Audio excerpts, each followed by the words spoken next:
पढ़ेंगे पाठ 4 सच्चा न्याय।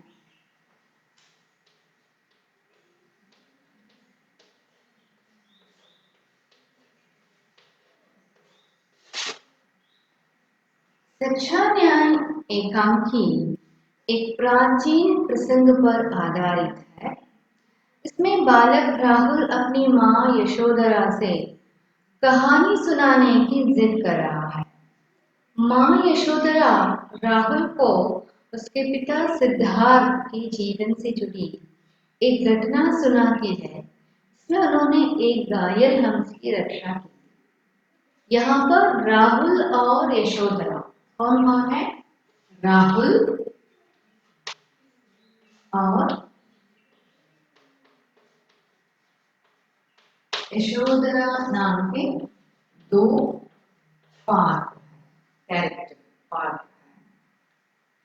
राहुल अपनी माँ से कहानी बताने के लिए कह रहा है। देखिए ना, बताने से पहले सच्चा न्याय एक एकांकी एक प्राचीन प्रसंग पर आधारित है। प्राचीन पुरानी कहानी नाटक के रूप में रहने वाली एक कहानी है। इसमें बालक राहुल अपनी माँ यशोधरा से कहानी सुनाने की जिद कर रहा है। यहाँ पर एक बालक है, उसका नाम है राहुल, उसकी माँ है यशोधरा। बालक राहुल अपनी माँ से एक कहानी सुनाने के लिए कह रहा है, जिद कर रहा है। अभी कहानी सुनाने आपको जिद कर रहा है।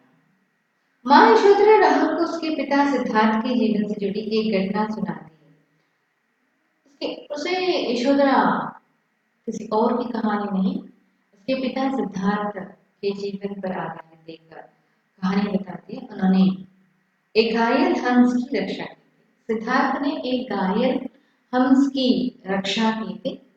उसके बारे में उन्होंने यशोधरा राहुल को कहानी सुनाती है। In this story, we learn that we should not harm animals or birds, and we should be compassionate to them. This good value is taught through an incident that happened to Gautam Buddha. The story tells us how, at a young age, Gautama Buddha, then known as Siddhartha, saved an injured swine.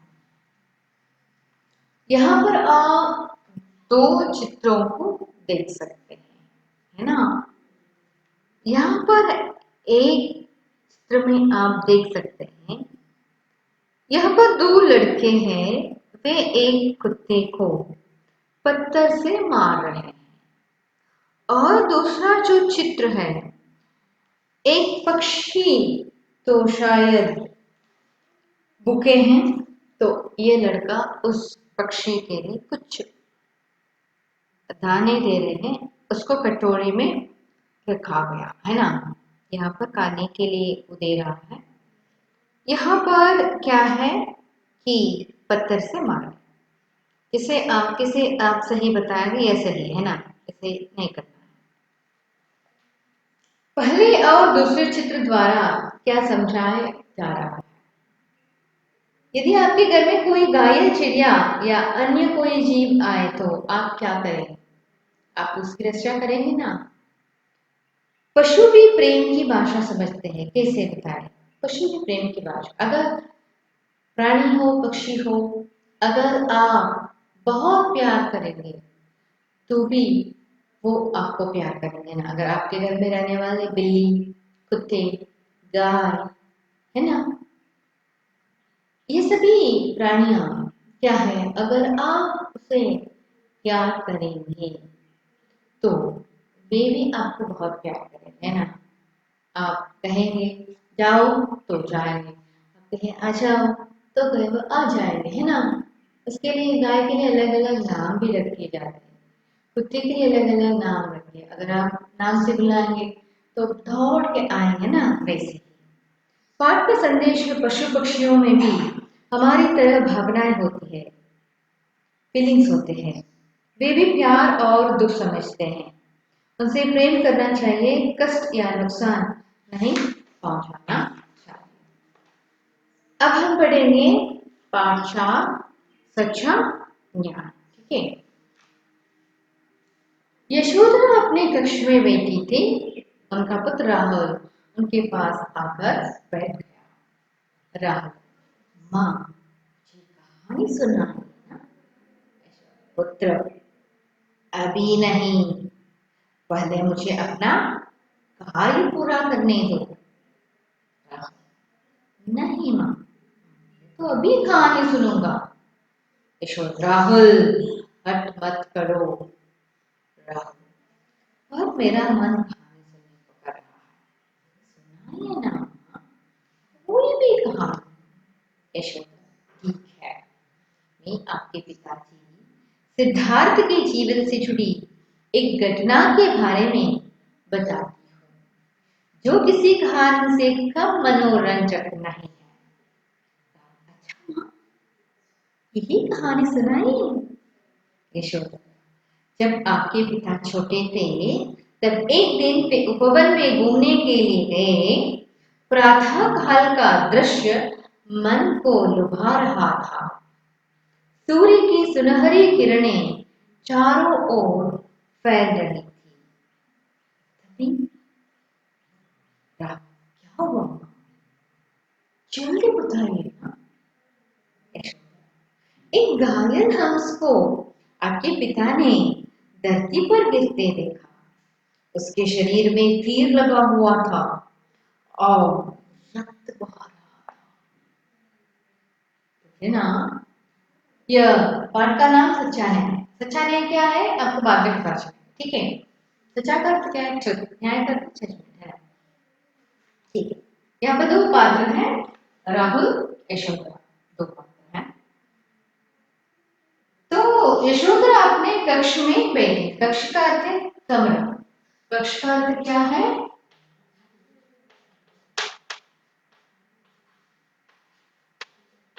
कमरा। तो कमरे में बैठे थे राहुल, माँ और बेटे। उनका पुत्र राहुल उनके पास आकर बैठा। जब माँ बैठी हुई थी तो राहुल आकर वहां पर बैठे। राहुल, माँ मुझे कहानी सुनाया ना। Tell me one story. कहानी सुनाई ना। कहानी एक वचन है, कहानियां बहुवचन। कहानी एक वचन, कहानियां। ये जो नी जो है दीर्घाक्षर है, बहुवचन में आते वक्त ह्रस्व अक्षर बनेगा, छोटा बनेगा। ठीक है।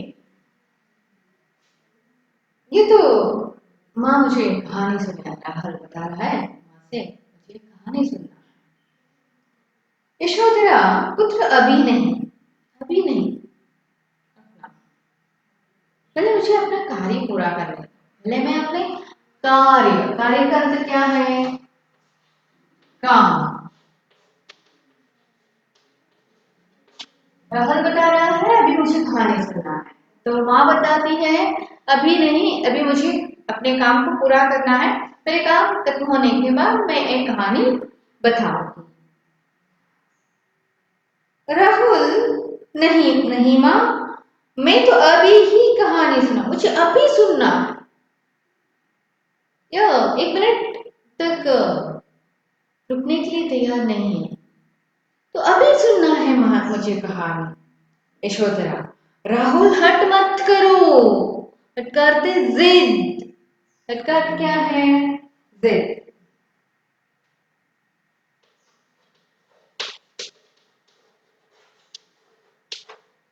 जिद मत करो, मेरे काम खत्म होने के बाद मैं बताऊंगी।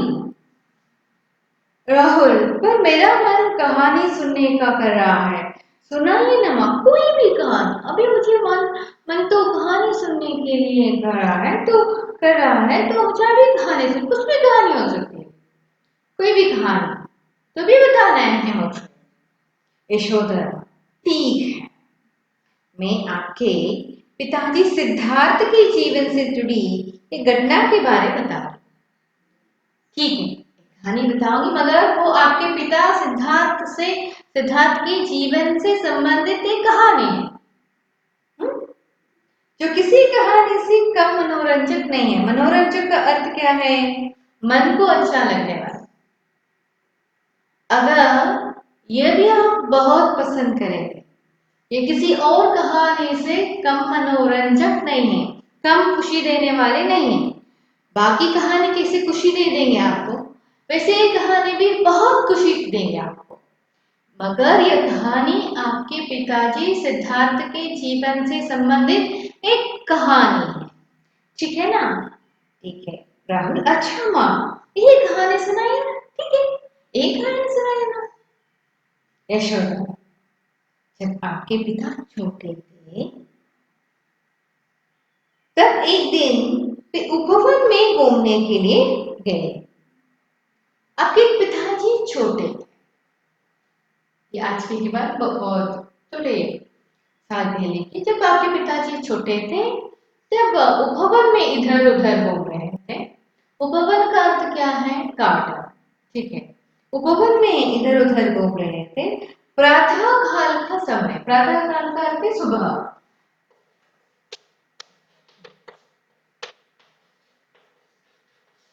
प्रातः लिखते वक्त आप यहाँ पर विसर्ग चिन्ह को देख सकते हैं। प्रातः काल का अर्थ है सुबह।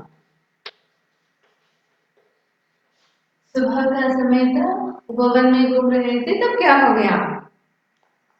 दृश्य मन को लुभा रहा। जो दृश्य है, सुबह के जो वातावरण जो है, बहुत ही सुंदर है, मन को बहुत अच्छा लगने वाली है। इस तरह के बहुत सुंदर प्राकृतिक सुंदरता को कौन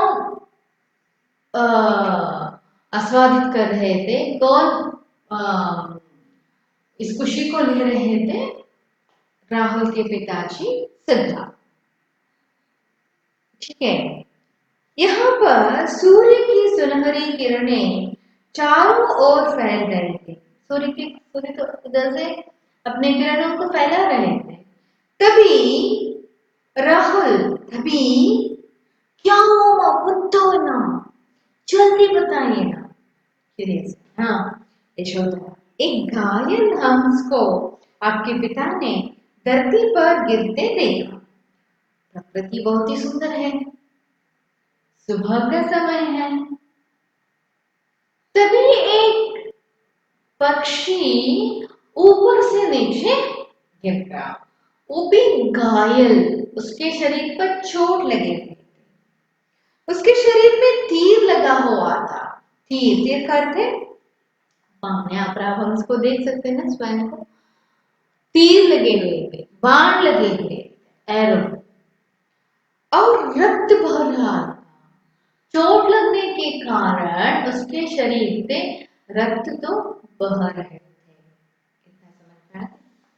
राहुल, यशोधरा, राहुल कहानी सुनाने के लिए गा रहा है, तो माँ यशोधरा राहुल के पिताजी सिद्धार्थ के जीवन से जुड़ी एक कहानी बताती है। और राहुल यहाँ पर सिद्धार्थ क्या है, जब छोटे थे वो तो भवन में घूम रहे थे, सुबह का समय था, प्राकृतिक सौंदर्य बहुत ही सुंदर थे। इस समय ऊपर से एक घायल हंस नीचे गिर गए। उसके शरीर में बाण लगे हुए थे और रक्त तो बह रहे थे। इस तरह का दृश्य, इसे देखकर सिद्धार्थ ने क्या कर लिया? कितना दर्द हुआ होगा ना उसे। फिर क्या हुआ? इस कहानी को सुनते ही इस राहुल को बहुत ही दुख हो रहे हैं। शायद उस स्थिति में सिद्धार्थ को क्या हो गया होगा? यशोधरा, आपके पिताजी ने उसे उठा लिया, धीरे से तीर को उसके शरीर से निकाला और उसे सहलाया। तो आपके पिता ने उस घायल शरीर हंस के शरीर से तीर को धीरे से निकाल, धीरे मतलब बहुत ही स्लोली, है ना, उसको चोट नहीं लगना और दर्द नहीं लगना, धीरे से वो उस बाण को निकाला उसके शरीर से। और उसको सहला और उसको जो रक्त वगैरह है उसे निकाल कर उसको सहलाना, मतलब उसको चोट थोड़ा सा दर्द जो थोड़ा सा कम हो जाए। राहुल माँ, यदि मैं होता तो मैं भी यही करता। अगर सिद्धार्थ या उसके पिताजी के जगह पर अगर राहुल होते तो भी मैं भी, राहुल बता रहा है, मैं भी वही काम करता था जिस तरह सिद्धार्थ ने किया है। वही काम कौन भी करता था होगा, या राहुल भी। ऐसे कौन बता रहा है? ऐसे राहुल अपनी माँ से, राहुल अपनी माँ से बता रहा है अगर मैं भी उस जगह पर होते तो मैं भी वही करता था। समझ में आ गए? शायद आप भी होते तो भी आप भी आपकी मम्मी कहकर बुलाते होंगे। इतना समझ में आ गया ना? जो बाकी जो है अगले हफ्ते के लिए मैं बताऊंगी। धन्यवाद।